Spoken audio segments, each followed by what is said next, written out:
जाऊ शकत नाही. परत आम्ही तिथे बरेच 2-3 माणसांचा घोळका होता. तिथे पण आम्ही गेलो. तर ते बसलेले होते पारावरती. त्यांना विचारलं, की "तुम्हाला शोधनी प्रकल्पाबद्दल काही माहिती आहे का?" तर ते बोलले, की "आम्हाला तर काही माहीत नाहीये. त्या मुली काय करत्या आम्हाला काही माहीत नाही. आम्हाला काही बोलायचंच नाही त्याच्यावरती." तर त्या काही बोलल्या नाही त्याच्यावरती. तर ते एक काका बोलले, की "माझी पण एक मुलगी आहे बुवा तुमच्यासारखीच आहे. ती 10th स्टँडर्डला आहे. पण ती आता भात कापणीला गेली आहे." म्हणजे मोस्ट ऑफ जेवढे पण स्टुडंट्स होते, की आपण म्हणतो ते शिक्षण करताय. मात्र शिक्षण करत असताना सुद्धा त्यांना शिक्षण पूर्णपणे करता येत नाही. आता 10th स्टँडर्डचा आपण शहरात विचार केला, तर शहरामध्ये 10th स्टँडर्डकडे बरंच लक्ष दिलं जातं, की 10th स्टँडर्डला आहे, 10th स्टँडर्डला आहे. बट गावामध्ये तसं नसताना त्यांना भात कापणीला जावं लागतं. तर मला असं जाणवलं, की एज्युकेशनसाठी थोडी म्हणजे मागासलेले आहेत ते आणि छोटे-छोटे स्टुडंट होते. म्हणजे मी सांगू शकते 7 ते 8 वर्षाचे लहान-लहान मुलं होते. ते तिथे गोट्या खेळत होते. तर तिथे गोट्या खेळत असताना मी त्यांना विचारलं, "तुम्ही शाळेत का नाही गेले?" तर त्यांनी त्याच्यावरती काहीच उत्तर दिलं नाही. मी असे सुद्धा स्टुडंट म्हणजे मुलं बघितले, जे माझ्या ऑब्झर्वेशनमध्ये आले. त्यांचे जे दात होते ते पूर्णपणे लाल झालेले होते. ते इतके लहान मुलं होते. तिथे ते तंबाखू, सिगारेट म्हणजे असं ते खात असतील. लगेच समजलं त्यांच्याकडे बघितल्यानंतर. तर मी त्यांना बघितलं, "काय रे तू काही खातोस का?" तर त्याचा मित्र म्हणत होता. तो मुलगा स्वतः बोलणार नाही. तो बोलला त्याचा मित्र, की "हा दीदी सिगारेट पितो, दीदी हा तंबाखू खातो." म्हणजे त्यांच्या पॅरेंट्सचं त्यांच्या एज्युकेशनकडे म्हणजे कामामुळे त्यांचं ॲक्चुअली लक्ष नाहीये. तर त्याच्यामुळे बरंच एज्युकेशनसाठी मला वाटतं तिथे गरज आहे. त्याच्यानंतर आम्ही मुलींच्या मॅरेजबद्दल विचारलं, की तुमच्या मुलींचे लग्न कितव्या वयात झालेत? तर प्रत्येकाचं उत्तर होतं, की 15-16 वर्षात प्रत्येक मुलीचं लग्न झालेलं आहे त्या गावातलं.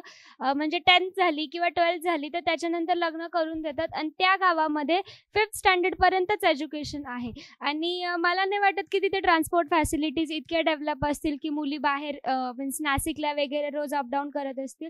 तर त्याच्यामुळे जर गावात एज्युकेशन म्हणजे स्कूल जर 10th पर्यंत जरी झाली ॲटलीस्ट तर प्रत्येकाचं 10th पर्यंत प्रत्येक मुलाचं एज्युकेशन होईल. आणि जे लहान मुलं म्हणजे आम्ही 3 प्रकारच्या ग्रुप्सला भेटलो. आम्ही असं फॅमिलीला नाही भेटलो. एक लेडीजचा ग्रुप होता. ते वगैरे धुवत होते. त्या लेडीजच्या ग्रुपशी बोललो. प्लस पाऱ्यावर काही माणसं बसलेले होते पत्ते खेळत. त्या माणसांशी बोललो आणि प्लस काही मुलं होते लहान. त्या मुलांशी बोललो. म्हणजे अशा 3 प्रकारच्या ग्रुप्सचे 3 वेगवेगळे पर्स्पेक्टिव्हज आम्ही बघितलेत. तर जे मुलं होते 7-8 वर्षाचे जसं हिने सांगितलं, की ते टोबॅको वगैरे खात होते. प्लस म्हणजे ते काही मुलं पत्ते खेळत होते आणि आम्ही तिथे गेलो. त्यांना विचारलं, "काय करताय रे? स्कूलमध्ये का नाही गेले?" ते लगेच उठले. त्यांचे पत्ते असे वर केले. पत्त्यांच्या खाली त्यांनी पैसे लपवून ठेवलेले होते.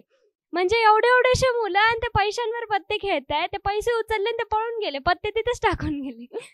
म्हणजे खूप ही विचार करण्याची गोष्ट आहे, की किती मागासलेलं आहे ते गाव. तिथे लोकांचा विचार बदलण्याची गरज आहे. जिथे मुलींना ते भात कापणीला नेतात आणि त्यांची मुलं पत्ते खेळताय. तर हे थोडंसं इम्प्रूव्ह व्हायला पाहिजे. हां, तर आम्ही अंबाई गावामध्ये गेलो होतो. बस. अ, आम्ही अंबाई गावामध्ये गेलो होतो, तर फर्स्ट टाईम एक लेडीज होत्या. त्या भांडे घासत होत्या. तर मी त्यांना विचारलं, "येऊ का वगैरे?" तर त्या बोलल्या, "ये."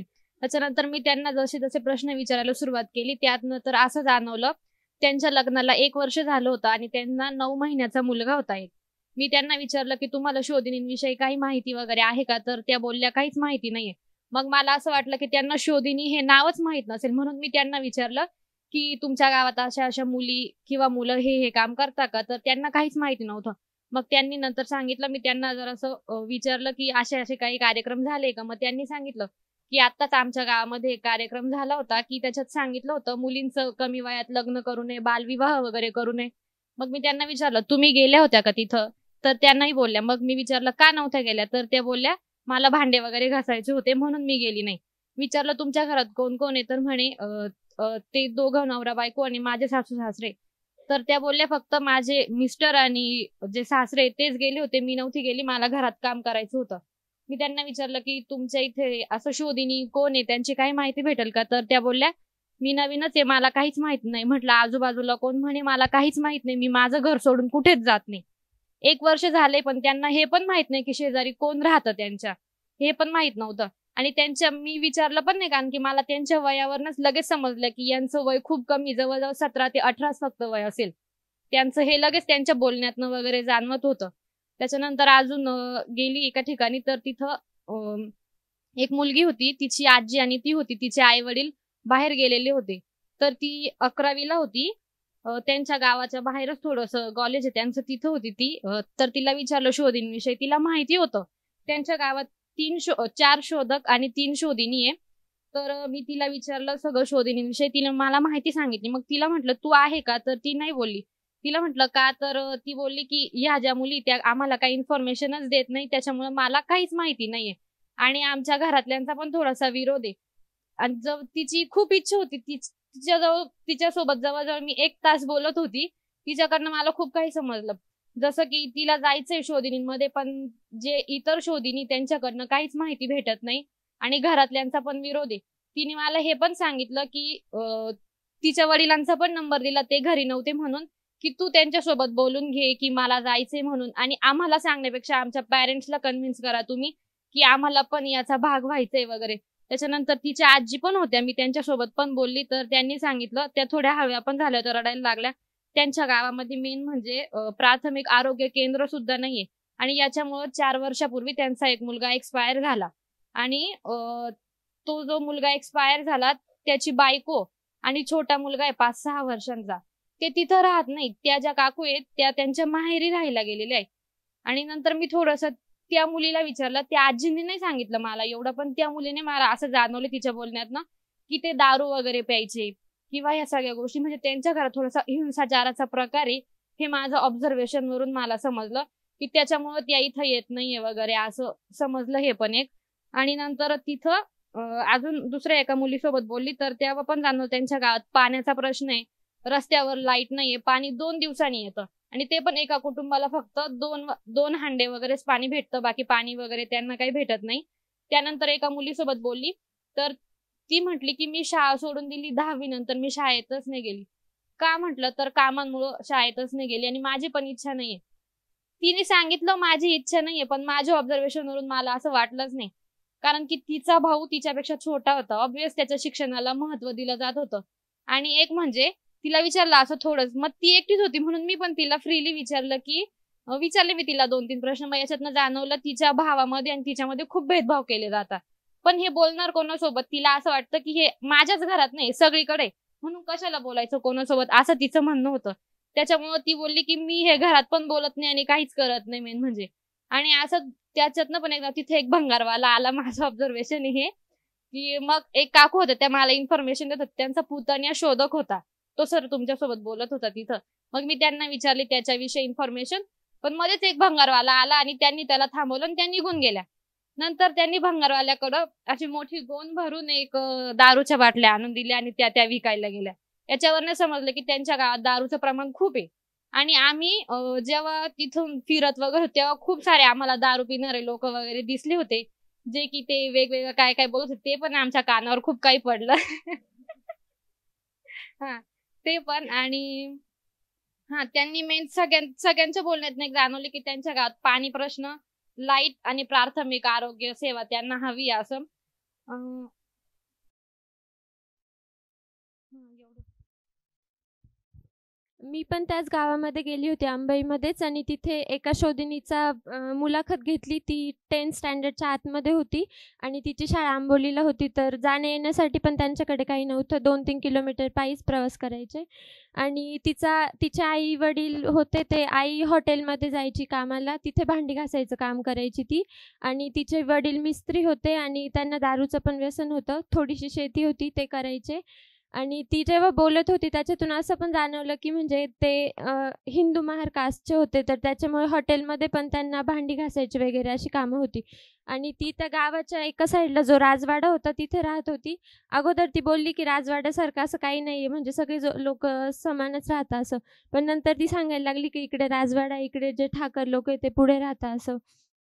आणि जे राजवाड्यामध्ये जे लोकं राहतात त्यांना थोडीशी कमी याची ट्रीटमेंट आणि जे ठाकर समाज आहे किंवा बाकीचे आदिवासी लोकं आहेत त्यांना थोडी जास्त ट्रीटमेंट. आणि तिच्या घरामध्ये वातावरण तसं फ्रीच होतं म्हणजे खूप सपोर्टिव्ह तिचे पॅरेंट्स होते आणि ती म्हणत होती, की आम्हाला ते शेतात कधी नेत नाही, कधी आम्ही असं मोलमजुरी करायला गेलो नाहीये. ते म्हणतात का फक्त घरात असं काही थोडीफार स्वयंपाक, भांडी वगैरे असेल तर ते कामं आणि शिक्षण तुमचं करा असं. आणि तिचा भाऊ जो होता, म्हणजे कोरोना काळाबद्दल आम्ही विचारलं की तुमच्या शाळेचं कसं केलं तुम्ही, ऑनलाईन लेक्चर्स वगैरे होते. तर तिचे जे एक बहीण 5वीला होती आणि एक भाऊ 3रीला होता. त्यांची गावामध्ये शाळा भरायची. ते टीचर्स कोरोना काळ होता तरी पण यायचे. आणि तिचा मोठा भाऊ होता, त्याच्याकडे फोन होता पण तो तिला देत नव्हता. मग तिला शिकायला खूप प्रॉब्लेम होऊन जायचा. तर भांडून ती घ्यायची आणि अजून पण समजा तिला काही गरज पडली तर तो भाऊ देत नाही. आणि आईवडिलांकडे साधे ते जिओचा फोन होता, तर ती बोलली की त्याच्यामध्ये बघता येत नाही असं.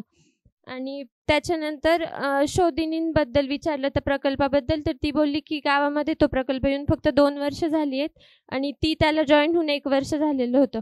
तर म्हणजे प्रतिसाद खूप जास्त चांगला नाही आहे. तर कारण तेव्हा पहिले 10 मुली त्यांनी शोधलेल्या होत्या, पण आता फक्त 4च राहिल्या आहेत. आणि बाकीच्या ज्या होत्या त्यांनी घरचे जास्त करून विरोध करतात की जे टाईमपास लोकांचं काम आहे, तुम्ही जाऊन काय करणार आहे असं. आत्तापर्यंत जे बदल झाले नाही ते तुम्ही घडवून आणणार आहे का असं म्हणायचे. आणि त्यांनी एक जी गोष्ट म्हणजे पहिल्यांदी ट्राय केला ती बंद करण्यासाठी, तो बालविवाह होता. कोरोनाच्या काळामध्ये त्यांच्या गावात खूप मुलींची लहानपणीच लग्न लावून दिली आणि जवळजवळ 15 ते 16 ज्या वयोगट आहे त्याच्यात प्रमाण जास्त आहे मुलींची लग्न करून द्यायचं. तर त्यांनी ते थांबवण्याचा प्रयत्न केला. तर त्या म्हणत होत्या की ज्या घरामध्ये ती गेली सांगायला त्या मुलींसोबत की करू नका असं, कायद्याने गुन्हा आहे. तर त्या लोकांनी घरी येऊन त्यांना धमकी देण्याचा प्रयत्न केला की आमचा सगळा खर्च वाया जातोय, जे स्थळ बघून ठेवले ते सगळे नाती तुटतात वगैरे असं. तर त्याला पण जास्त काही सपोर्ट नाही मिळाला. आणि अजून त्यांच्या गावामध्ये एक व्यायामशाळा आहे. म्हणजे तिला विचारलं की तुला काय व्हायचं, तर ती बोलली की पोलीस व्हायचं आहे तिला आणि तिच्या भावाला मिलिटरीमध्ये जायची इच्छा असं. तर व्यायामशाळेबद्दल विचारलं की तुम्हाला जिमसाठी रनिंग वगैरेसाठी जागा आहे का, तर मुलांसाठी व्यायामशाळा आहे आणि ती 3 ते 5 म्हणजे 5 नंतर ओपन होते संध्याकाळी. 3 ते 5 तिथे मशीन क्लास चालतात, शिवण क्लासेस.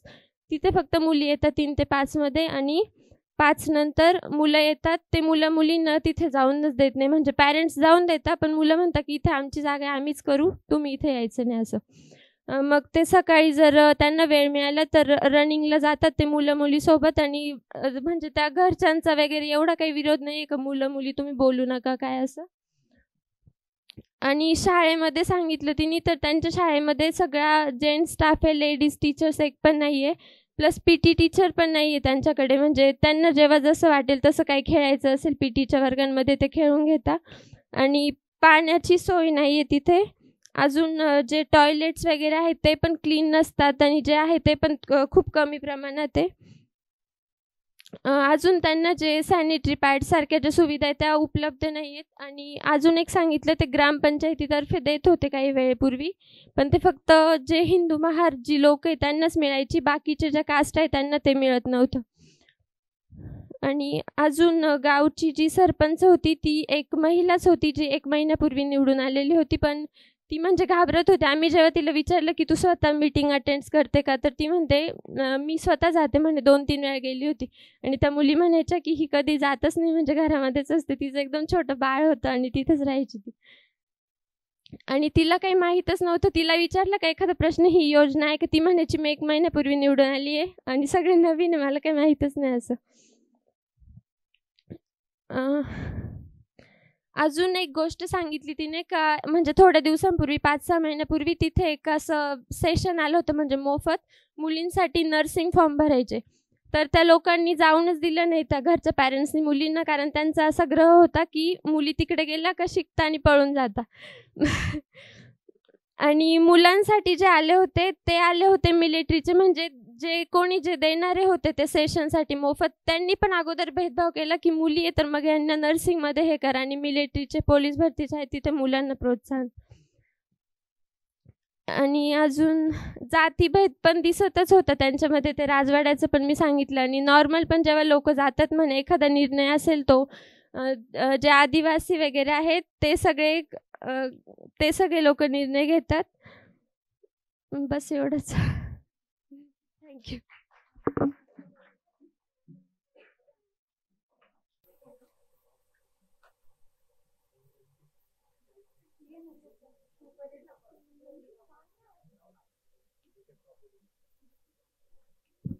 सापगाव येथे गेलो होतो.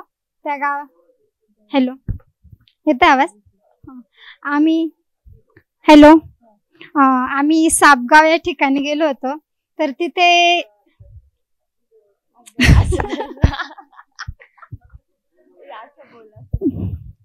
बरं, तिथे त्या मुलींची आम्ही मुलाखत घेत होतो. तर असं जाणवलं की त्यांच्या थोडा दडपण होता वगैरे. तर मग एका घरात गेलो ना, तर ती मुलगी म्हणजे असं दरवाजाच्या बाहेर सुद्धा आली नाही आणि तिचे बाबा बाहेर बसलेले होते. तर त्या दडपणामुळे तिला बोलता पण आलं नाही का आपण ही माहिती देऊ. ती शोधणी प्रकल्पात सहभागी होती, तिला सहभागही घ्यायचा होता, पण तिच्या घरच्यांचा असा दबाव होता की जास्त बाहेर जाऊ नये, काही करू नये असं त्यांना वाटत होतं. म्हणून ती गेली नाही. ती आम्हाला म्हणे का मला भाऊचा टिफिन करायचा आहे, तुम्ही आमची मुलाखत घ्यायला नंतरून या. म्हणजे तिला वेळ नव्हता, तिच्या कामामुळे तिचं शिक्षण पण अधूर राहिलं. आणि तिची मोठी बहीण होती, ती कॉलेज करत होती, तिला काकांकडे ठेवलेलं होतं. आणि तिला विचारलं तर मग तुझी काय इच्छा आहे, तर ती नाही म्हणे मी आता शाळा करते, 10वी झालं का मला लग्न करायचंय. म्हटलं का, तर तुला शिक्षणाची इच्छा नाही आहे का. तर ती म्हटली मला शिक्षणाची इच्छा आहे, पण घरच्यांचं म्हणणं आहे का 10वी झाली का मग लग्न करून घे, पुढं काय करायचं वगैरे नाही असं. तिच्या बाबांमुळे ती जास्त बोलू नाही शकली आमच्यासोबत. आम्ही सापगावमध्ये गेलो होतो. तिथे एक महिला होती, ती गहू निवडत होती. मग आम्ही तिच्याशी बोललो. मग आम्ही तिला विचारलं की तुला शोधिनी प्रकल्पाबद्दल काही माहिती आहे का. ती बोलली मला काहीच माहित नाही, तर तुम्ही मला त्याच्याबद्दल काही विचारू पण नका. त्यांना म्हटलं बरं ठीक आहे, आम्ही तुम्हाला काही दुसरे प्रश्न विचारतो, तुम्ही त्याची उत्तरं द्याल का. ते म्हणे ठीक आहे, पण मग मी दिवसभर घरीच नसते म्हणे, इथे गावामध्ये काय चालतं मला काहीच माहिती नाही. तर मग मी त्यांना काही नॉर्मल घरातले प्रश्न विचारले की घरात मुलं किती आहे, तर कोण कोण शिकतं. तर त्यांनी सांगितलं की माझी मुलगी आता 3रीला आहे आणि मुलगा 9वीला होता. तर मुलांनी मध्येच शाळा सोडून दिली, मग तो जात नाही. जेव्हा कोरोना चालू झाला मग त्याच्यानंतर आम्ही त्याला बोललो की जा शाळेमध्ये, तर तो बोलला की माझी इच्छा नाही जाण्याची. तर तो घरीच होता. मुलीची इच्छा होती म्हणून त्यांनी तिला त्र्यंबकेश्वरला शाळेमध्ये टाकलेलं होतं आणि त्यांची अशी इच्छा होती की त्यांच्या मुलींनी शिकावं. पण मग गावातली परिस्थिती, आता गावामध्ये सांगता की मुली पळून जाता, हे करता ते करता, त्याच्यामुळे ते म्हणे की ते गावातल्या लोकांचा पण बोलण्याचा दृष्टिकोन आणि घरातले पण, त्यांचा नवरा पण दारू खूप प्यायचा, पण मारहाण करत नव्हतं. ते बोलले की फक्त संध्याकाळी जेवण झाले की एक बॉटल घेता म्हणे आणि झोपून घेता नंतर म्हणजे असं मारत वगैरे काही नाही. आणि सासू सासरे पण व्यवस्थित आहे म्हणे, फक्त आमच्याकडे दिवसभर लाईट नसते, रात्रीची लाईट असते, पाण्याचा खूप प्रॉब्लेम आहे आणि पाणी आणायला पण खूप लांब जावं लागतं. आणि त्या दिवसभर घरी नसतात, ते लांब गावाच्या बाहेर जाऊन मजुरी करतात, तिकडनं पैसे आणतात.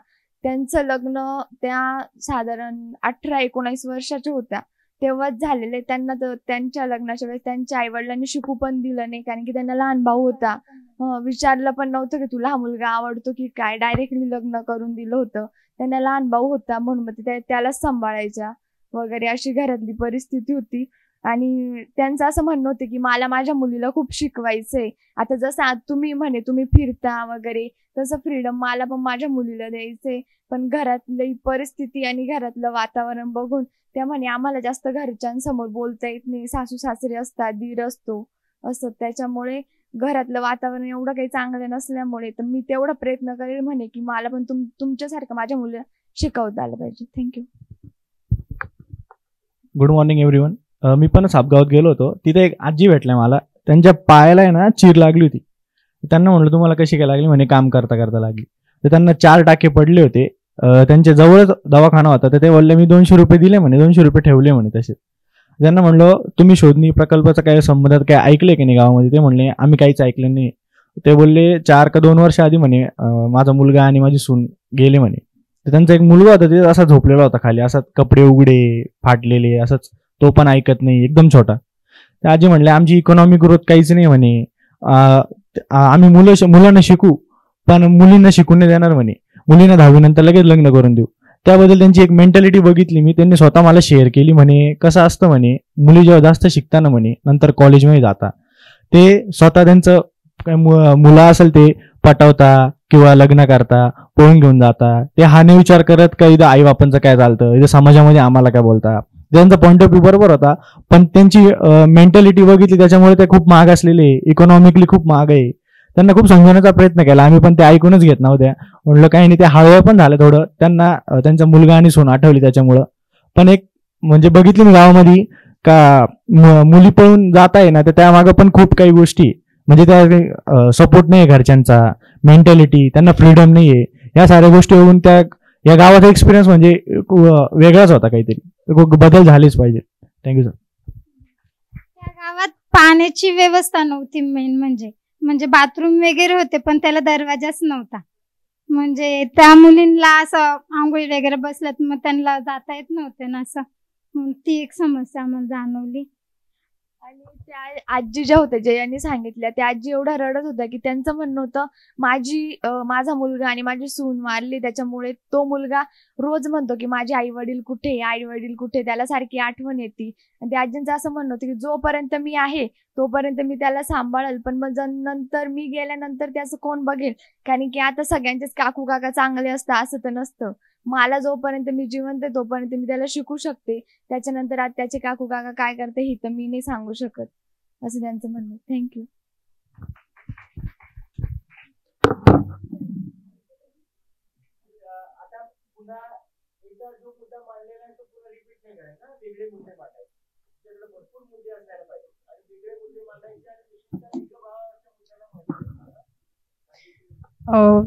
आम्ही सापगाव या गावात गेलो होतो. तिथे आम्ही शोधिनींचे घर शोधत होतो. तर तिथे आम्हाला अशा काही पोरी भेटल्या की ज्यांना शिकायची खूप इच्छा आहे आणि शोधिनीत सहभागी व्हायची पण खूप इच्छा आहे, पण घरच्यांचं म्हणणं असं आहे की मुली शिकून काय करणार आहे पुढे, चूल आणि मूल हीच त्यांचं संस्कृती. त्यामुळे त्या पोरींनी आम्हाला प्रतिसाद दिलाच नाही. मग आम्ही थोडं पुढे गेल्यावर एका घरात गेलो. त्या घरामध्ये एक पोरगी होती. तिला विचारलं की कोणी आहे का याच्यात शोधिनी या प्रकल्पात, तर ती बोलली की माझी बहीण आहे. मग त्या पोरीने आतमधल्या पोरीला बोलवलं बाहेर माहिती सांगण्यासाठी, तर ती बोलली की मी कामात आहे, म्हणजे तिथे प्रतिसाद देतच नव्हते ते लवकर. तर आम्ही त्यांना बाहेर बोलवल्यावर त्या आल्या. त्यांना म्हटलं तुम्ही या शोधिनी प्रकल्पात सहभागी झाले तर तुमच्या घरच्यांची संमती होती का? ते बोलले की पहिले नव्हती वडिलांची, पण आता आहे. आणि ह्या शोधिनी प्रकल्पात त्यांना हे पण विचारलं की टवाळखोर पोरांची संख्या पण कमी झाली का, ह्या तुमच्याकडे काही उपाययोजना राबवल्या गेल्या का? त्या बोलल्या की तसं काहीच झालेलं नाही अजून. आणि तिथे खूप लोकांनी विरोध पण केले होते की मुली शोधिनी प्रकल्पात जाऊन काय करणार पुढे जाऊन. आणि तिथे असं होतं की आम्ही सुद्धा जेव्हा गावात फिरत होतो शोधिनी शोधण्यासाठी, तर तिथे पारावर काही पोरं बसलेली होते. ते आम्हाला मागून आवाज देत होते की या म्हणे कुठून आल्या तुम्ही असे, आणि आम्ही मागे वळून पाहिलं ते पळून गेले. त्यामुळे तिथे खूप अशी परिस्थिती विचित्र आहे. आम्ही सोबतच होतो दोघी जणी, आणि तिथे 7-8 लेडीज बसलेल्या होत्या, पण त्या आम्हाला काहीच, आम्ही त्यांच्याशी आमचं सगळं, तिथे गेल्यानंतर आम्ही तिथे त्यांना विचारलं की शोधिनी प्रकल्पाबद्दल तुम्हाला काही माहिती आहे का, पण त्या आमच्याकडे दुर्लक्ष करत होत्या, कोणी आम्हाला प्रतिसाद देत नव्हता. आम्ही मुली असून आमची सगळी माहिती दिली तरी त्या आम्हाला कोणी प्रतिसाद देत नव्हत्या. आम्ही परवा अंबाई या गावामध्ये गेलो होतो. या गावामध्ये 700 ते 800 इतके घरे असतील, परंतु या गावामध्ये शोधिनींची संख्या ही फक्त 4 होती. त्यावरून असे दिसून येते की या गावामध्ये अजूनही शोधिनी या प्रकल्पाबद्दल अजूनही काही पूर्णपणे माहिती नाही. त्यानंतर आम्ही एका शोधिनीच्या आईची मुलाखत घेतली. आणि त्या शोधिनीच्या आईला विचारले की तुम्ही तुमच्या मुलीला शोधिनी या प्रकल्पामध्ये तिच्या इच्छेने सामील झाली की तुम्ही तुमच्या इच्छेने पाठवले? तर त्या शोधिनीच्या आईचे असा रिस्पॉन्स होता की आम्ही अगोदर तिला शोधिनी या प्रकल्पामध्ये पाठवलं नव्हतं, ती तिच्या इच्छेने गेले आणि नंतर आम्ही तिला शोधिनी या प्रकल्पात पाठवले. नंतर त्या शोधिनीच्या आईच्या शेजारी एक आजी बसलेले होते आणि त्या आजीने आम्हाला प्रश्न केला, मुलींनी तुम्ही कितवीला शाळेत जाता? तर आम्ही त्या आजीला सांगितलं आम्ही 15वीला जातो. तर त्या आजीला मी पण प्रश्न केला, आजी तुम्हाला नाही वाटत का तुमच्या नातींनी आमच्यासारखं शिकावं म्हणून?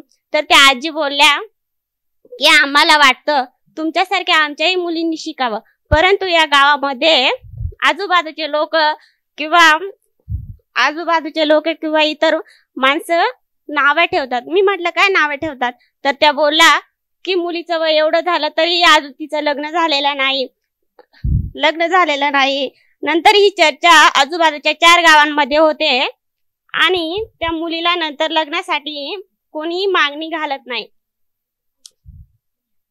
नंतर आम्ही त्या शोधिनीच्या आईची मुलाखत झाल्यानंतर आम्ही अशी रस्त्याने जात होतो आणि नंतर एक मुलगी आम्हाला दिसली. तर मी तिला विचारलं, दीदी आम्ही तुझ्याकडे शोधिनी या प्रकल्पाबद्दल काही माहिती पाहिजे हवी आहे, तर ती आम्हाला तू देशील का? तर ती बोलली हा या, पण मी माझ्या मोठ्या बहिणीला बोलवते. तर आम्ही बोलव दीदी.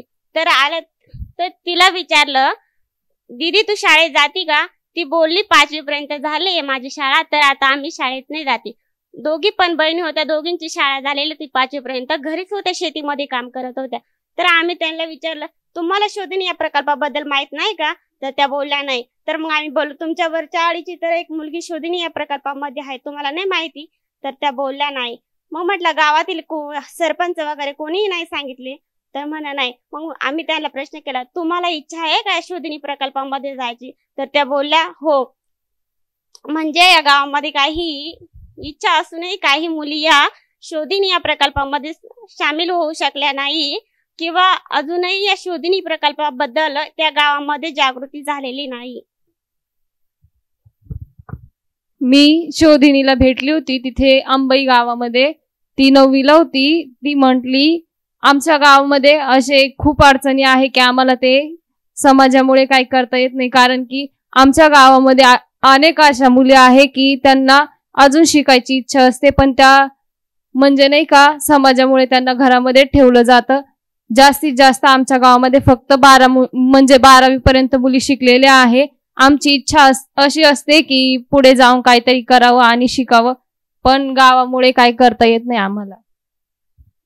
आपण काल भरोसा सेल आणि न्याय मंडळ आणि ह्युमन ट्रॅफिकिंग या 3 जाऊन तिथे आपण त्या शोभाताई आणि आंबले मॅम यांचे आपण व्याख्यान ऐकलं आणि त्यांच्याकडून आपण जे काही माहिती घेतली त्याबद्दल मी थोडक्यात एक माझं निरीक्षणातून एवढं जाणून आलं की बाल न्याय मंडळामध्ये अनेक वेगवेगळ्या ठिकाणची मुलं मुली किंवा रस्त्यावर सापडलेली किंवा छोट्या सामाजिक गोष्टीमधून त्यांना नेमकी काय वाईट आहे आणि काय चांगलं हे न कळता त्यांनी काही जे कृत्य केलेले तिथे काही मुलं त्यांना शिक्षण कशा प्रकारे दिलं जातं आणि त्यांना बाहेर कसं यातून काढलं जातं, बाहेर काढल्यानंतर पुन्हा त्यांच्यावर कशी प्रोसेस केली जाते याबद्दल एक कळालं. आणि त्यांनी अनेक गोष्टी सांगितल्या की गंभीर अतिगंभीर किंवा किरकोळ समस्या कशी त्या हँडल करतात ते एक सांगितलं. पुन्हा ह्युमन ट्रॅफिकिंग मध्ये कशा प्रकारे महिलांना फसवलं जातं किंवा नकळत त्यांना शारीरिक मानसिक किंवा लैंगिक अत्याचार त्यांच्या होऊन लहान वयातच त्यांना फसवून बाहेर देशात नेलं जातं, विकलं जातं,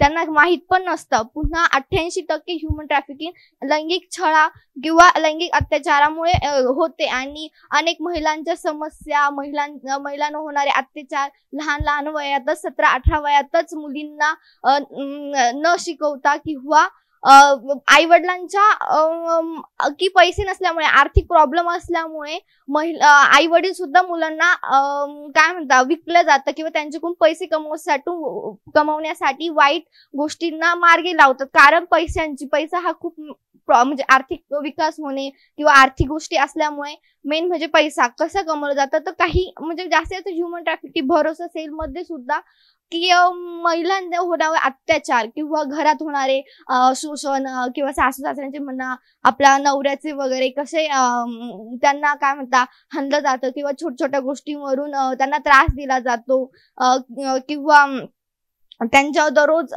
हाणामारी होणे किंवा दारू पिऊन येणे ह्या अशा अनेक गोष्टींमुळे महिलांवर अत्याचार होता आणि भारतामध्ये सुद्धा हे प्रमाण भरपूर आहे. आणि त्यामुळे मला असं थोडक्यात जाणवलं की भरोसा सेल ह्युमन ट्रॅफिकिंग हे थांबवण्यासाठी सुद्धा आपण एक समाजामध्ये लैंगिक आणि लिंगभाव याचे आपण काय म्हणता त्याची माहिती प्रत्येक घरापर्यंत आणि स्त्री पुरुष समानता ही असली पाहिजे असं मला वाटतं. काल जेव्हा आम्ही भरोसा सेल मध्ये गेले तेव्हा मध्ये गेल्यानंतर तिथं एक मध्ये केस चालू होती. ती केस अशी होती, त्या मॅडमनी सांगितली की ती मुलगी होती ती तिच्या माहेरी राहत होती कारण की तिचा नवरा दारू पित होता. तर ती काल तिला म्हणजे नांदायला जाण्यासाठी तिथं एकत्र बोलवून त्यांची हे घेतली होती समिती, कसं जायचं नांदायला का नाही तुला. तर ती बोलली नांदायला जायचं आहे. त्यात त्यांचा एक मुलगा होता 10-12 वर्षाचा असेल. तर त्याला विचारलं तुला तुझ्या आई बरोबर राहायचं की वडिलांबरोबर. तर तो मुलगा म्हणतो की मला दोन्ही पण पाहिजे, आई आणि वडील. तर आई आणि वडील पाहिजे. तर त्याच्यामध्ये आम्हाला असं दिसून आलं का त्या मुलीची आई इतकी शांत होती की तिला असं वाटत होतं की आपली मुलगी ही तिच्या सासरी नांदायला जावं. कारण कोणत्याही आई वडिलांना तिची मुलगी जेव्हा सासरून माहेरी येते राहायला तेव्हा आजूबाजूचे लोक हे टोचत असतात का हिची मुलगी निघून आली, असं तसं बोलत असतात. त्यामुळे त्याच्या आईला असं वाटत होती की आपली मुलगी नांदायला जावा आणि तिने परत सुखाने संसार करावा, असं त्याच्यातून दिसून आलं होतं. त्या दोघांचे बाहेर येऊन भांडण पण चालू होते ह्या गोष्टीवर. कारण आम्ही बघत होतो आणि त्यांना त्यांचं निरीक्षण करत होते. त्यांचं चालू होतं की त्यांचं डिस्कशन मध्ये की तू 1 महिना त्याच्याशी भांडू नको आणि 1 महिना तू पण दारू पिऊ नको. पण पुन्हा 1 महिन्याच्या नंतर यांनी हे केलं, पण पुन्हा झाला हा त्रास तर काय मग काही उपयोग होणार नाही. पुन्हा त्या महिलेला हा त्रास होणारच आहे ना, किंवा त्यांच्यामध्ये पुन्हा ही भांडणं होणार. त्याच्यामुळे मुळात म्हणजेच त्यांच्यामध्ये किंवा त्या दोघांमध्ये किंवा ज्या नवरा होता त्याला सांगितलं पाहिजे की प्रत्येकाने समान असलं पाहिजे, किंवा त्या मुलांना, कारण दोघांना आई वडील लागते, त्यांच्यावर सुद्धा एक आई वडिलांचे संस्कार, त्यांचं बॅकग्राऊंड वेगळं असेल आणि त्यांच्यावर ते काय आई वडील भांडतात याचा परिणाम त्यांच्या मुलांवर जास्त होईल.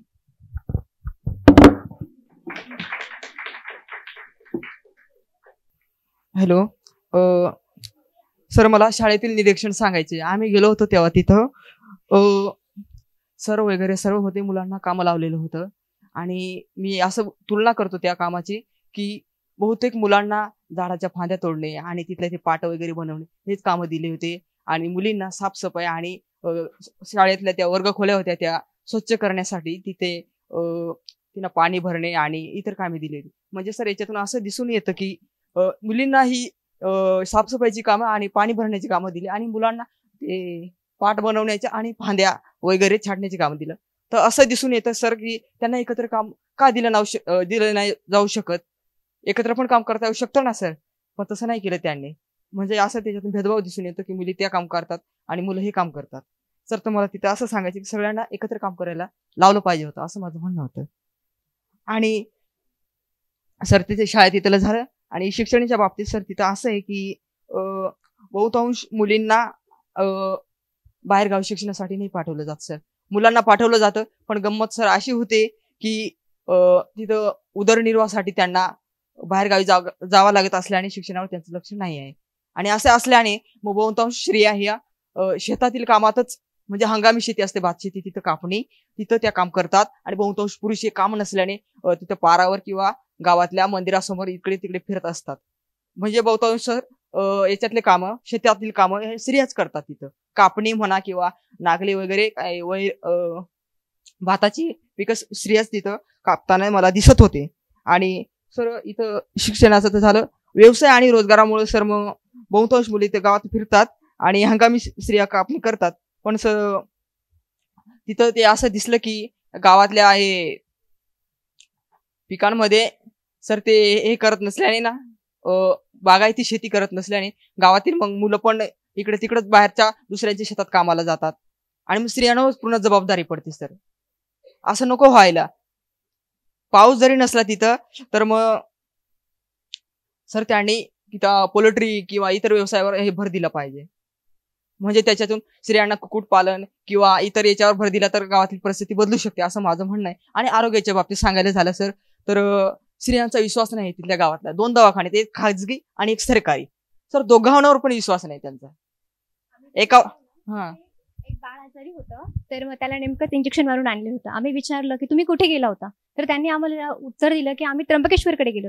मग मी त्यांना विचारलं तुमच्या गावामध्ये सरकारी पण आहे आणि प्रायव्हेट पण आहे. ते म्हणजे प्रायव्हेटमध्ये संध्याकाळी येतात आणि सरकारमध्ये म्हणजे ते कसं, म्हणजे त्यांनी सांगितलं नाही, पण आम्ही त्यांच्या रिॲक्शनवरून आम्हाला समजलं त्यांना काय सांगायचं होतं की गोळ्या औषधं कसे दिले जातात. म्हणजे त्यांचा विश्वास नाहीये.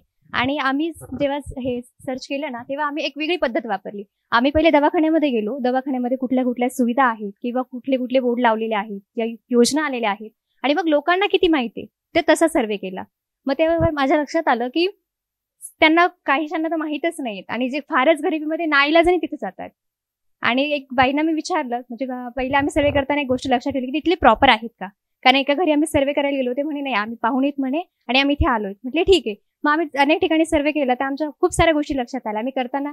आणि असं नाही की फक्त मुलींचाच केला किंवा माणसांचाच केला, आम्ही एक एक याच्यावर म्हणजे समजा एक तरुण वयाच्या महिलेचा केला किंवा मग एक वयस्कर व्यक्तीचा केला, मग पुन्हा लहान मुलांचा केला. आणि शाळेची परिस्थिती शैक्षणिक दर्जा पण नाही, कारण की आम्हाला जेव्हा मुलांनी आम्हाला दिलं तेव्हा इथे त्यांच्यामध्ये मेंटॅलिटी खूप छान आहे. त्यांना वाटतं की कोणी आलंय तर आपण त्यांना ग्रीट केलं पाहिजे, पण मग त्यांची हँडरायटिंगवरनं शैक्षणिक दर्जा आमच्या लक्षात आला. आणि तिथे जेव्हा भिंती वगैरे बघितल्या आम्ही वरती तर त्यांना विचारलं, कागद लावले होते. आम्ही सरांची पण बोललो, सरांची मुलाखत वगैरे घेतली तर सरांनी आम्हाला सांगितलं की म्हणे पावसामध्ये पाऊस पडला की मग कागद लावावा लागतो. आणि एक छान गोष्ट म्हणजे तिथे आणि एक पॉझिटिव्ह रिस्पॉन्स पण आहे किंवा अनुभव आले, मी तेही तुम्हाला शेअर करेल. तर मग तिथे असं होतं की वरती कागद वगैरे होता आणि LED TV लावलेली, ते मला खूप छान वाटलं. परंतु आम्ही विचारतो म्हणे ते बंद आहे. बरं एक पण पॉझिटिव्ह वाटलं, पण ते बंद असल्यामुळे काही उपयोगच नाही ना त्याचा. आणि त्यानंतर एक खूप छान गोष्ट अनुभवली मी अशी की आपण सगळी निगेटिव्हिटी बघितली, पण मला एक पॉझिटिव्ह रिस्पॉन्स पण आला की तिथे काय होतं, त्या स्वतः कामाला जात होत्या आणि त्यांची मुलगी ती त्या मावशीकडे शिकवायला पाठवत होत्या आणि मुलाला तर म्हणे आम्हाला एवढं झेपवत नाही म्हणून आम्ही मुलाला घरी ठेवलंय. म्हणजे तिथे जो लिंगभेद आपण जो म्हणतो ते मला खरंच खूप छान वाटलं की ते मुलीला शिकवतात आणि तुम्ही इथे घरी का ठेवत नाही, तर म्हणे आम्हाला लांब पण आहे आणि एवढे पैसे पण नाहीत आणि वडील दारू पितात म्हणे. मग तिचं लग्न लावून दे, त्यांना भीती होते की ते शिक्षण पूर्ण करू शकणार नाही. आणि त्यांच्या मुलं समजलं की जे मी अनुभवलंय, जे मी स्वतः फेस करते ते माझ्या मुलीच्या वाट्याला येऊ नये म्हणून त्यांनी केलं. आणि त्याचप्रकारे एक आजींची आम्ही मुलाखत घेतली की शैक्षणिक बद्दल त्यांचं काय मत आहे. तर त्यांना आम्ही विचारलं घरात कोणी आहे का, तर म्हणे मला 2 मुलं आहेत आणि कामाला जातात म्हणे. आणि एक छान म्हणजे सगळे वयस्कर. आता एक वेगळा अनुभव असा आहे की आपण नॉर्मली काय बघतो गावाकडे शहरामध्ये की म्हातारी झाली की सोडून दिले जातात, आई वडील मुलांना नको असतात.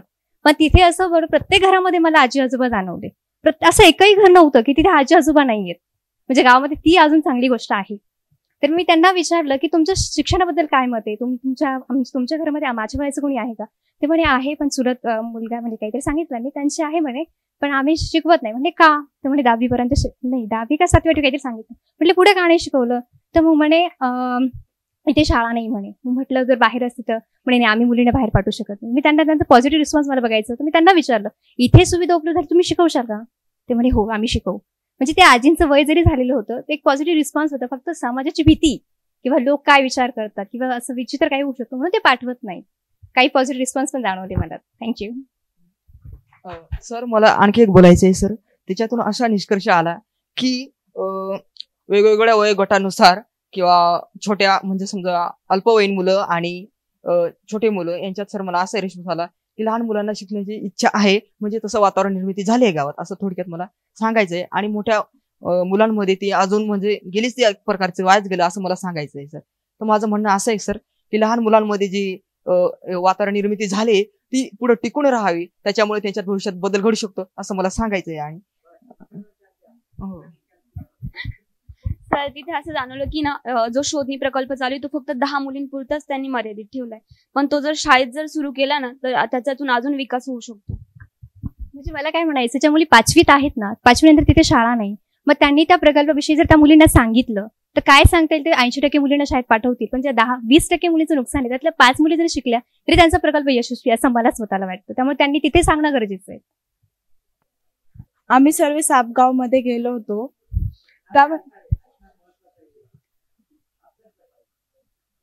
सर्व सापगाव मध्ये गेलो होतो. तिथे आम्हाला रस्त्यावरतीच एक आजी भेटल्या. तिथे आम्ही त्यांना थांबवलं. त्या आजींना म्हटलं आजी आम्ही तुमच्याशी बोलू शकतो का. तर आजी म्हटल्या लवकर बोल, की मला पण जायचंय, मी ब्राह्मणवाड्याला राहते आणि ह्या गावापासून ते 3 किलोमीटर लांब आहे.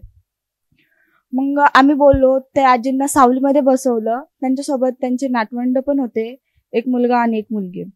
त्यांना म्हटलं आजी तुम्ही ह्या गावापासून एवढे लांब का राहता. तर म्हणे बाई मला 5 मुलं आहेत पण मला ते सांभाळतही नाही, म्हणून माझी तिथे थोडी जागा आहे, मी तिथेच राहते, पण मला माझ्या नातवंडासाठी इथे यावं लागतं त्यांना सांभाळण्यासाठी. आणि माझी सून मला खायलाही देत नाही. मी स्वतः करते आणि खाते. जर मी त्या दिवशी काम केलं तर मला रात्री खायला मिळतं. आणि मी त्या भुकेपोटी मी तिकडे वन विभागामध्ये पण जाते की खाण्यासाठी, की तिथे काही असलं तर मी तिथनं घेईल आणि खाणार. पण तिथले वन विभागातले पण मला तिथनं हुसकावून देतात. म्हणजे खूप वाईट परिस्थिती आहे तिथे, की त्यांना एवढे 5 मुलं असून सुद्धा काही कामाचे नाहीये. आणि खूप असा वाईट अनुभव आला की तिथे अजून पण म्हणजे एक खूप म्हणजे आदिवासी भाग येतो आणि तिथे अजूनही जातीभेद केला जातो. त्या एक कातकरी समाजाच्या होत्या. त्याने मी ग्रामपंचायत मध्ये पण खूप वेळा जाते, पण मला ते हुसकावून देतात ग्रामपंचायत मधने. आणि एक मला असा अनुभव आला की मी एक कुटुंब होतं तिथे गेले, त्यांना विचारलं की त्या आजींना आणि त्यांची सुनही होती तिथे, त्यांना विचारलं की तुमच्या घरामध्ये तुमचे विचार घेतले जाता का? तर त्या आजी सर्व आम्हाला सांगत होते की नाही, आम्ही तर म्हातारे झाले, माझं कोणी विचारतही नाही, आणि मी काही सांगायला गेले तर मलाच बोलून शांत बसवतात. आणि दुसऱ्या घरामध्ये गेले तर त्यांना थोडंसं पिरियड्स बद्दल विचारलं तर त्या म्हटलं की इथे किराणा दुकान आहे, पण तिथे पिरियड्सचे पॅड सुद्धा मिळत नाही, ते त्र्यंबकला आणावं जावं लागतं. तर त्यांना म्हटलं तुम्ही काय यूज करतात? तर एक त्या आजी होत्या, त्या मला म्हणाल्या की मी ही पॅड यूज करत नाही, कपडाच यूज करते. आणि माझ्या नातवंड छोटी मुलगी होती तिलाही पिरियड्स येत होती, म्हणे मी हिलाही कपडाच देते. मग आणि दुसऱ्या घरामध्ये गेलो होतो तर त्या म्हटल्या की मी पॅडच यूज करते आणि घराच्या बाहेर तर जात नाही, तर माझे हस्बंडच मला प्रोव्हाइड करतात. तर ही मला एक खूप चांगली गोष्ट वाटली की तिला समजून घेता येते आणि एक तिला कोणत्याही प्रकारचं इन्फेक्शन होणार नाही कपडा यूज केल्याबद्दल. मी एक अंगणवाडी सेविकाचा इंटरव्ह्यू घेतला, तर त्या बोलल्या की इथे पॅडची समस्या आहे. तर मी ग्रामपंचायतमध्ये विनंती केली होती, पण त्यांनी ते काही म्हणजे बघितलं नाही किंवा काही तिथे ऍक्शन घेतली नाही. तर जे स्कूलमध्ये अंगणवाडीमध्ये जे येतात मुली, मी त्यांना जे असतात आलेले पॅड, तर ज्यांना हवं असलं तर मी देऊन टाकते त्यांना. पण मग मी जे सर्वे केलं म्हणे, तर पूर्ण गावात असे 332 असे महिला आहे 18 ते 45 वयाचे, की ज्यांना पिरियड्स येतात, पण मग त्यांना सोय नाहीये. भरपूर असे आहेत की ते अजून पण कपडा यूज करतात. पण मी आहे की एक करते की कोणाला इन्फेक्शन नाही हो त्याबद्दल. आणि जे येतात अंगणवाडीमध्ये त्यांना पण मी समजवते वगैरे. आणि मुलींच्या लग्नांचं विचारलं मी त्यांना की ते इतक्या लवकर लग्न का करू दिलं जातं. तर ते बोलले की इथे शिकवण्यासाठी काही नाही, त्यांना आम्ही शिकवायला बाहेरगावी पाठवतो, तर मुली असे प्रेम संबंध हे करून वगैरे आणि पळून जातात. तर मी त्यांना विचारलं की मावशी सगळ्याच सारख्या नसतात. तर ते बोलले तसे नसतात, पण आता एक मेंटॅलिटी अशी आलेली आहे की एकीने केलं तर सर्व करतील, म्हणून आई वडील त्यांचे लग्न लवकर करून देतात आणि शिक्षणासाठी अजून त्यांना प्रोत्साहन देत नाही. आम्ही पहिलेच्या घरात गेलो, तिथे मी रेशन बद्दल विचारलं की तुम्हाला रेशन किती दिलं जातं, गहू कसे देतात, तांदूळ कसे देतात. तर तांदूळ जे आहेत ते त्यांना एकदम असे खराब तांदूळ असतात, त्याच्यात खडे खूप असतात. आणि गहू आहे त्याच्यामध्ये पण खूप जास्त खडेचं प्रमाण असतं. जर त्यांना 35 किलो जर गहू भेटतंय तर त्यांना तांदूळ फक्त 20 किलोच देतात, जास्त प्रमाणात देत नाही.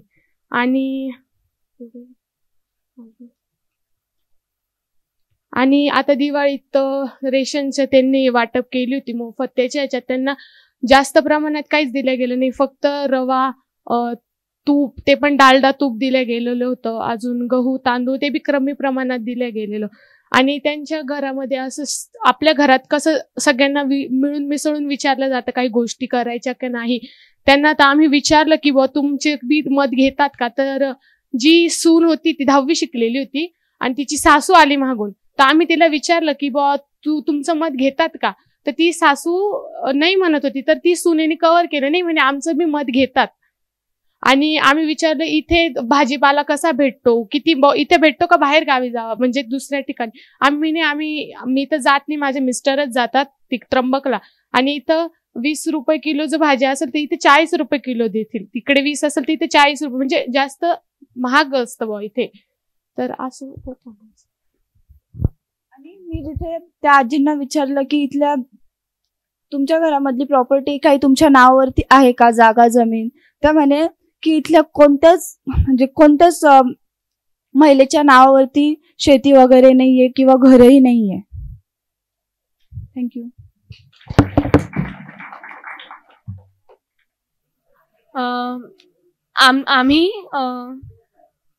आम्ही दोघी पण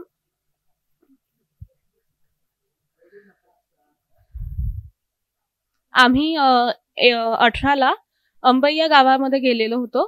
तर तिथे आम्ही शोधकांची मुलाखत घेतली आणि त्यांच्याकडूनच आम्हाला ना सामाजिक परिस्थिती पण कळून गेली. म्हणजे आम्ही त्यांना जेही प्रश्न विचारले त्यातून आम्हाला सामाजिक परिस्थितीचं पूर्ण एक म्हणजे समोर दिसलं की काय आहे, सोशल रियालिटी समोर आली. तर शोधकांना आम्ही म्हणजे भरपूर काही असे प्रश्न विचारलेले ज्यातून आम्हाला असं कळलं की शोधक हे एक सपोर्ट सिस्टीम आहे. तर शोधिनी या मेन आहेत. म्हणजे शोधक आणि शोधिनींचं एकमेकांसोबत बोलणं पण होत नाही, कारण तिथे एक अशी परिस्थिती म्हणजे असं गावामध्ये होतच की त्या मुलांना काही हो, मुलं मुली एकमेकांसोबत बोलू शकत नाही. आणि अजून हे पण त्यांनी आम्हाला म्हणजे बोलता बोलता असंही सांगितलं की आम्ही विचारलं की तुमच्याकडे काही टॉयलेट्स आहेत का. तर तिथे एक आहे म्हणे टॉयलेट, पण त्या टॉयलेटचा आता सध्या कोणीच वापर करत नाही. तिथे फक्त कपडे धुतल्या जातात. म्हणजे बघा, टॉयलेट्स आहे पण कपडे धुण्यासाठी वापरतात असं त्यांनी सांगितलं. आणि त्यामध्ये म्हणजे शोधक हे बोलायला कम्फर्टेबल होते. हे मी जे एक ऑब्झर्वेशन केलं त्यातून मला एक लक्षात आलं. त्यांनी हेही सांगितलं की जर आम्ही शोधक नसतो तर कदाचित आज आम्ही असे नसतो. म्हणजे जे आज आम्ही तुमच्या म्हणजे बाजूचे जे काही मुलं असतात ते टवाळखोर धंदे करतात किंवा त्यांचे केस रंगीत असतात, पण आज आम्ही शोधक असल्यामुळे आम्हाला मुलींच्या मासिक पाळीबद्दल सुद्धा माहिती आहे. आणि समजा कुठे काही मुलीच्या विरुद्ध इच्छेनुसार लग्न होत असेल तर आम्ही बोलण्याचा प्रयत्न करतो. पण जे आम्हाला म्हणजे बदल करायचे आहे ते या जुन्या माणसांमुळे किंवा गावाच्या लोकांच्या जुन्या विचारांमुळे आम्ही ते इम्प्लिमेंट करू शकत नाही, किती काही म्हटलं तरी. असं मला म्हणजे एवढं ऑब्झर्वेशन करता आलं. और हम सब अंबाई में गए थे. वहाँ पे जो गर्ल्स, उस लड़की का जो हमने इंटरव्यू लिया तो उसने बताया कि मतलब उनके गांव में जो सरपंच है उन्होंने अभी लाइब्रेरी स्टार्ट की है पर वहाँ पर अभी भी बुक्स नहीं है. और उनके जो स्कूल थी वहाँ पे उन टीचर्स से हमने पूछा कि आपको शोधिनी के बारे में पता है क्या, तो उन्होंने बोला कि हमें इस बारे में पता नहीं है, वो नहीं जानते. और उन्होंने बोला कि लेकिन अभी कुछ गर्ल्स जो है वो हमसे इंफॉर्मेशन मांगने आती है, तो ये अच्छी बात है कि वो अभी बाहर निकल रही है और बात कर रही है इस बारे में. और जो शोधिनी थी उसने भी बताया कि उन्हें पहले घर से बाहर निकलने के लिए परमिशन ही नहीं दी जाती थी, तो अभी उनके पेरेंट्स इस बारे में थोड़ा उन्हें बाहर जाने देते हैं. और जब पहले जो 10th की गर्ल्स थी उनकी 10th पूरी होने के बाद ही उनके घर में शादी की बात की जाती थी, लेकिन जो अभी शोधिनी है या फिर उनसे जो भी गर्ल्स मिली है वो इस बारे में अपोज करती है कि नहीं, अभी हमें और भी पढ़ाई करनी है. और उसने काफ़ी गर्ल्स की हेल्प भी की है. और उनके स्कूल में कोई बॉयज़ थे जो उन्हें परेशान कर रहे थे उस गर्ल्स को, तो उन्होंने उनके टीचर से बात की जो कि मेल टीचर थे, लेकिन फिर भी उन्होंने उनकी हेल्प की उस बारे में. लेकिन फिर भी अभी उन्होंने बंद नहीं किया है उन्हें परेशान करना, अभी भी परेशान कर रहे हैं. मी अजून एक असं ऑब्झर्वेशन केलं की तिथे त्या गावामध्ये खूप कचरा आहे. तर तिथे कुठेच असं कचरा कुंडी नाही ठेवल्या गेलेल्या आहेत. आणि तिथे गावामध्ये कचरा गाडी सुद्धा येत नाही, तर त्यांना त्र्यंबक किंवा अंबईच्या दूर अजून कुठेतरी जावं लागतं कचरा टाकण्यासाठी. आणि कुठलीच म्हणजे आरोग्य केंद्र किंवा बाकीचं जे शेतीसाठी सामान लागतं त्यासाठी त्यांना गावात काहीच भेटत नाही. त्यांना 1 किलोमीटर 2 किलोमीटर किती पण म्हणजे त्र्यंबकलाच जावं लागतं काही आणायला. त्यामुळे मग तिथे ते सगळं यायला हवं असं मला वाटतं. आणि त्याच्यासाठी शोधक आणि शोधिनी आणि त्यांनी किती पण प्रयत्न केला बदलण्याचा, तरी जुने लोक जोपर्यंत बदलणार नाही तोपर्यंत तिथे चेंज होईल असं वाटत नाही.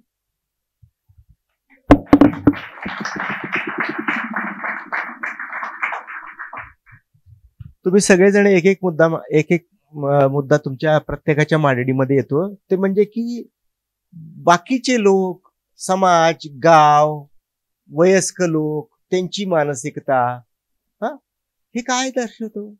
म्हणजे ते सांगतात की आम्ही असे आहोत पण ते तसे नाही आहेत. म्हणजे काय?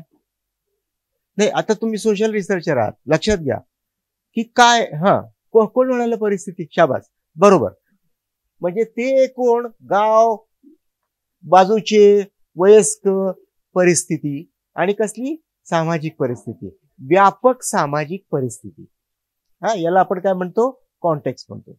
पण हा कॉन्टेक्स्ट, व्यापक सामाजिक परिस्थिती, हा कॉन्टेक्स्ट एका अर्थाने स्ट्रक्चर्ड पॅटर्न असतो. तो नीती नियमांनी बनलेला असतो, तो रीतिरिवाजांनी बनलेला असतो, तो संस्कृतीने बनलेला असतो, रीतिरिवाज, रूढी, परंपरांनी बनलेला असतो. आणि त्या सगळ्या चालीरीती, रूढी, परंपरा, मूल्य, योग्य अयोग्य यांच्या व्याख्या, या सगळ्यांच्या समुच्चयाला, आणि हे सगळं संरचित असतं, स्ट्रक्चर्ड असतं. याला आपण म्हणतो सोशल स्ट्रक्चर. काय म्हणतो याला? स्ट्रक्चर. स्ट्रक्चर कशा लिहून घेताय का नाही? सामाजिक संरचना. आपण म्हणतोय आता मगाशीपासून सगळेजण तुम्ही सांगताय की ते वडीलधारे बदलत नाही तोपर्यंत काहीच खरं नाही, आम्ही किती बदललो शोधक तरी काही फायदा नाही, कारण गावातले लोकच आम्हाला दबाव आणतात. गावातले लोक, वडीलधारे, समाज, प्रथा, परंपरा, बाकीचे लोक, मोठा समाज, जाती, हे सगळे काय दर्शवतायत?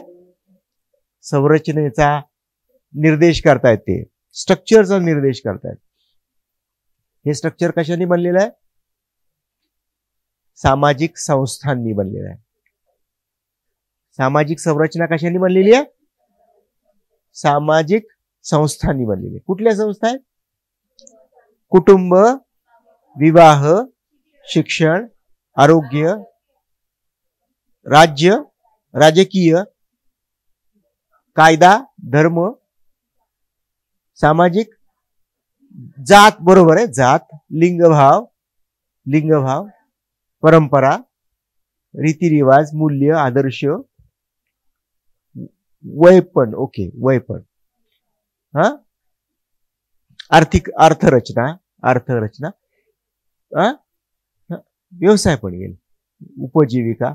तर या सगळ्या सामाजिक संस्था आहेत, या संस्थांनी मिळून संरचना बनलेली आहे. बरोबर?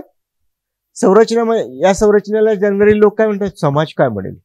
अरे मी असं करायला तयार आहे, पण समाज काय म्हणेल. मी स्वतः माझ्या जाती सोडून दुसरी जात सोडून माझ्या जातीच्या लग्न करण्याचं जे परंपरा आहे ती तोडायला तयार आहे, पण समाज काय म्हणेल. तर समाज काय म्हणेल, लोक काय म्हणेल, म्हणजे काय हो, म्हणजे स्ट्रक्चर. म्हणजे तिथं प्रत्येक ठिकाणी आपण स्ट्रक्चरची चर्चा करतो. आणि ती व्यक्ती जी बोलतीये, सांगतीये, किंवा तुम्ही आम्ही व्यक्तिगत पातळीवर आपण कोण आहोत? आपण ऍक्टर आहोत. ती व्यक्ती सांगते ना मी वेगळा आहे आणि ते समाज वेगळा आहे, त्या समाजाचा माझ्यावर दबाव आहे. म्हणजे काय? तुम्ही कोण आहात? ऍक्टर आहात. तुम्ही वर्तन करणारे आहात, एकमेकांशी आंतरक्रिया करणारे सुट्टे घटक आहात. ते काय आहे? ते समग्र आहे, टोटॅलिटी आहे. स्ट्रक्चर टोटॅलिटी आहे. तुम्ही स्ट्रक्चरपेक्षा वेगळे आहात. आणि काय, कुणाचा कुणावर प्रभाव आहे? समाजाचा व्यक्तीवर प्रभाव आहे, स्ट्रक्चरचा ऍक्टरवर प्रभाव आहे. ऍक्टर तुम्ही आम्ही वागणारे लोक, शोधिनी, शोधक आणि आपल्याला माहिती देणारे सगळे लोक, हे काय छोटे इंडिव्हिज्युअल आहेत, ऍक्टर्स आहेत, इंटरॅक्टिंग ऍक्टर्स. तर हे जे ऍक्टर्स आहेत, या ऍक्टरना आपण काय म्हणूया आता? एजन्सी म्हणूया. आता एजन्सी का म्हणायचं? शोधिनी एजन्सी आहेत का? आहे. का बरं एजन्सी आहे? शोधिनीनं एजन्सी, ऍक्टर न म्हणता एजन्सी का म्हणतो आपण? कारण त्या परिवर्तनाचे वाहक आहेत, परिवर्तन घडवणारे आहेत. एजन्सी परिवर्तन घडवण्यासाठी धडपडणाऱ्या व्यक्ती आहेत. त्यांचं स्केल छोटा आहे, एकट्या, दोकट्या, 10 जण, 5 जण अशा स्वरूपातले आहेत. दुसऱ्या बाजूला स्ट्रक्चर आहे. काय बदलायचं त्यांना? स्ट्रक्चर बदलायचं. स्ट्रक्चर कसं आहे? मोठं आहे आणि पॉवरफुल आहे. का पॉवरफुल आहे? एक्झॅक्टली, सर्व मिळून आहे ना. रीतिरिवाज, रूढी, परंपरा, सामाजिक संरचना, त्याचे नीती नियम बारीक सामाजिक संस्थांशी जोडलेले प्रत्येक छोटे छोटे नियम, या सर्वांची एक दणदणीत जी यंत्रणा तयार झाली ना, ज्याला आपण समाज म्हणतो, ती इतकी पॉवरफुल आहे हो ना. ती आपल्याला कसं बदलता येईल, आणि त्याच्यापासून कोणी सुटलेलं नाहीये. त्याच्यापासून ज्यांना समाज परिवर्तनाची जबाबदारी दिली, आपण काल बघितलं ना, काल त्या आंबले मॅडम सांगत होत्या, त्यांच्या आता त्या कोण आहेत, त्या पोलीस अधीक्षक आहेत, त्या परिवर्तन घडवणारे आहेत खरं तर, पण त्यांच्यावर सुद्धा या परंपरांचा स्ट्रक्चरचा प्रभाव आहे. आणि बऱ्याचशा गोष्टी त्या बोलत होत्या, त्या स्ट्रक्चर म्हणजे ती स्ट्रक्चरनी पछाडून सोडलंय तुम्हाला, आम्हाला सगळ्यांना माहितीये. आणि त्या स्ट्रक्चरला समजावून घेतलं पाहिजे, त्या स्ट्रक्चरचा दबाव कोणता आहे, त्यातला चांगला दबाव कोणता, कुठला वाईट आहे, मला डिफरन्शिएट करता यायला पाहिजे, वाईट दबाव सोडता यायला पाहिजे, आणि त्या गोष्टी बदलण्याची ताकद माझ्यात व्यक्ती म्हणून निर्माण झाली. आपण कोण आहोत? एजन्सी आहोत. आपल्याला समाज बदलायचा आहे. आपण एजन्सी आणि स्ट्रक्चर यांच्या नात्याविषयी समाजशास्त्रामध्ये खूप चर्चा झालेली. तर स्ट्रक्चर एजन्सीवर प्रभाव टाकतं आणि एजन्सी स्ट्रक्चरवर प्रभाव टाकू शकत नाहीत, असा समाजशास्त्रीय दृष्टिकोन आधी होता. पण आता म्हणतात की नाही, एजन्सीज आहेत त्या पण महत्वाच्या आहेत. एजन्सी कॅन इन्फ्लुएन्स स्ट्रक्चर, समाजावर ते प्रभाव टाकू शकतात. आणि म्हणूनच आपण म्हणलं की रिसर्च हे साधन आहे, परिवर्तनाचं साधन आहे. रिसर्चच्या माध्यमातून, कृतीच्या माध्यमातून, जसं मनीषा गुप्तेंनी कृतीच्या माध्यमातून गेल्या 40 वर्ष पुरंदर तालुका आणि त्याच्या आजूबाजूच्या परिसरामध्ये कृतीतून बदल घडवले. आणि म्हणूनच शिंदे सरांनी सांगितलं ना, ते 60-62 लोकांनी जमिनीची खातेफोड केली आणि बायकोच्या नावावर जमिनी केल्या. हा तिथलाच अनुभव आहे तो. तर हे बदलू शकतं का नाही? तर ते बदलू शकतं. मग एजन्सीज किती स्ट्रॉंग आहेत, एजन्सीज कसा इन्फ्लुएन्स करतायत, स्ट्रक्चरला कसा बदल करतायत, यांचं एक नातं असतं, तर की सतत बदलणारं नातं असतं ते. म्हणून आपल्याला काय करावं लागतं की एकदा एजन्सीज पॉवरफुल झाल्या की त्या तशाच पॉवरफुल राहतील याच्यासाठीची एक व्यवस्था बनवावी लागते. नाहीतर काही वेळेला खूप चांगलं काम होतं आणि नंतर ढेपाळून जातं आणि पुन्हा स्ट्रक्चर डॉमिनंट होतं. स्ट्रक्चर डॉमिनंट होण्याची एक स्वाभाविक प्रक्रिया असते. स्ट्रक्चर नेहमी डॉमिनंट असतं आणि ते सतत डॉमिनंट राहावं यासाठी त्यांनी तयार केले असते. आपल्याला एक त्या नायर मॅडमच मला वाटतं ना पहिल्या आल्या होत्या, तर त्या फिलॉसॉफिकल जरा बोलत होत्या. तर प्रिया नायर म्हणजे कृष्णा मॅडमचं ऑब्झर्वेशन आहे ते, आम्ही नंतर चर्चा केली. तर त्या सांगत होत्या की विशिष्ट भाषा, परिभाषा ही कशी रूढ झालेली असते. त्या परिभाषेतून आपल्याला आपल्या गोष्टी कशा रूढ झालेल्या असतात. लिंगभावाच्या संकल्पना आपल्या यातून कशा स्ट्रक्चर्डपणे तयार झालेल्या असतात. असं त्या सांगत होते. ते सगळं रिकलेक्ट करा. तुमच्या नोट्स काढलेल्या असतील त्या वाचून बघा. आता एक मुद्दा इतक्या बारकाईने तपशीलवार ऐकायला आपल्याला वेळ नाही, पण लक्षात घ्या की हे नातं आहे. जेव्हा आपण ग्रामव्यवस्था म्हणतो तेव्हा ग्रामव्यवस्था बदलायची असेल तर संस्थांमध्ये बदल घडवायला पाहिजे. संस्थांमधले बदल घडवायचे असतील तर त्या संस्थांशी जोडलेले व्यक्ती जे आहेत त्यांची मानसिकता बदलावी लागेल. त्यांच्या वर्तनामध्ये, त्यांच्या विचारामध्ये परिवर्तन घडावं लागेल. जसं कोणीतरी आम्ही अंबईमध्ये गेलो होतो आणि तिथं सरपंच पती अशी टर्म वापरली त्यांनी आणि अगदी स्वाभाविकपणे. पहिल्यांदा त्यांनी सांगितलं सरपंच कोण आहे, तर पुरुषच आहे म्हणून सांगितलं. आणि नंतर त्यांनी सांगितलं की नाही त्याची बायको सरपंच आहे. पण बायको सरपंच आहे ती नावाला आहे आणि पुरुष तिचा नवरा तो सरपंच म्हणून काम करणार. हे अगदी नॉर्मलाइज झालेली गोष्ट आहे. इथं काय प्रभाव आहे? स्ट्रक्चरचा प्रभाव आहे. असंच असतं. पुरुषच प्रभावी असला पाहिजे. राजकीय सत्ता सुद्धा पुरुषालाच मिळाली पाहिजे. बाई आहे ती निवडून येण्याला निमित्त आहे बाबा. तिच्या हातात ताकद दिली पाहिजे का? नाही. ती फक्त नावाला आहे आणि तिच्या वतीने सरपंच पतीने राज्य करायचं असं स्ट्रक्चर आहे ना. काय करावं लागेल हे बदलायला? आम्ही रिसर्चर म्हणून तुम्हाला हे लक्षात यायला पाहिजे पहिल्यांदा की अरे हे चुकीचं आहे, हे तुम्हाला लक्षात यायला पाहिजे. नंतर त्याचा अभ्यास होऊन त्याची मांडणी केली पाहिजे की अंबाई, साबगाव वगैरे वगैरे वगैरे भागामध्ये सरपंच पती इतके टक्के आहेत आणि जे सगळे व्यवहार बायकोला न विचारता, जी खरी सरपंच आहे, कागदोपत्री सरपंच आहे, तिला न विचारता ते निर्णय घेत असतात. सत्ता आणि संपत्ती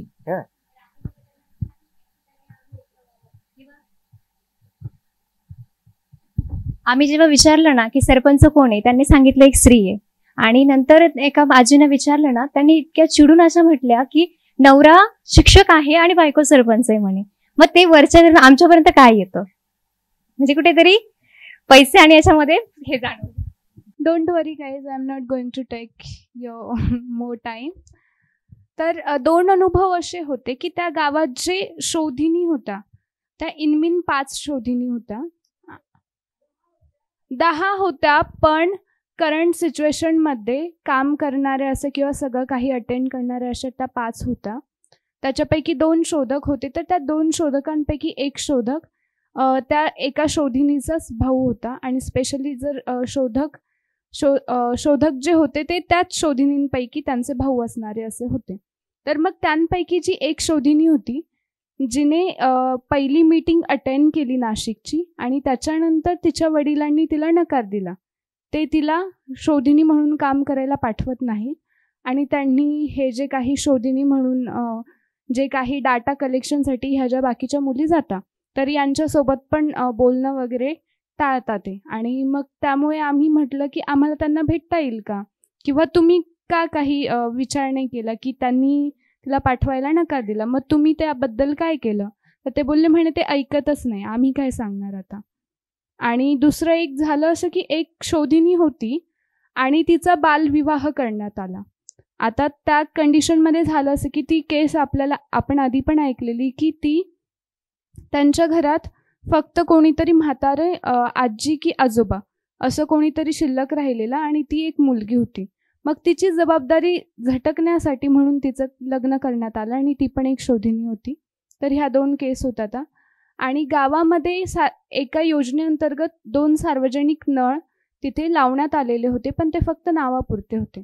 त्यांना पाणी येत नव्हतं आणि ते पिण्यासाठी नळाचं पाणी वापरत नाहीत, ते हँडपंपचं पाणी वापरतात, जे की आरोग्यासाठी घातक आहे.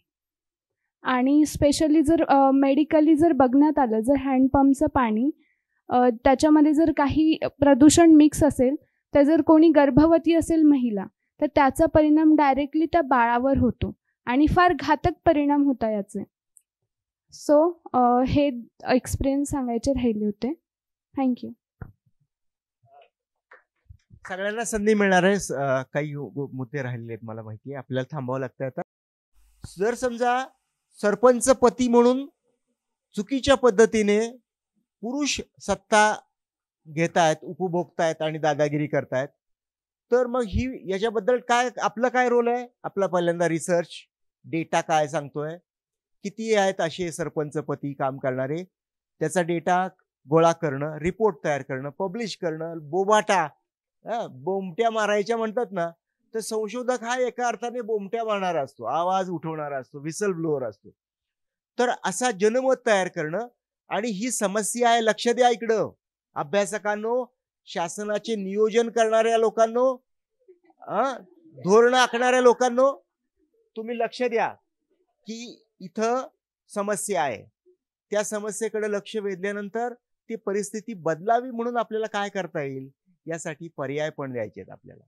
आणि यातून हो, मग मी आपला रोल काय सांगतो, रिसर्चर आणि ऍक्टर म्हणून, एजन्सी म्हणून आपला रोल काय आहे, असा रोल असायला पाहिजे. मी याच्याविषयी बोलणार आहे, पण आपण नंतर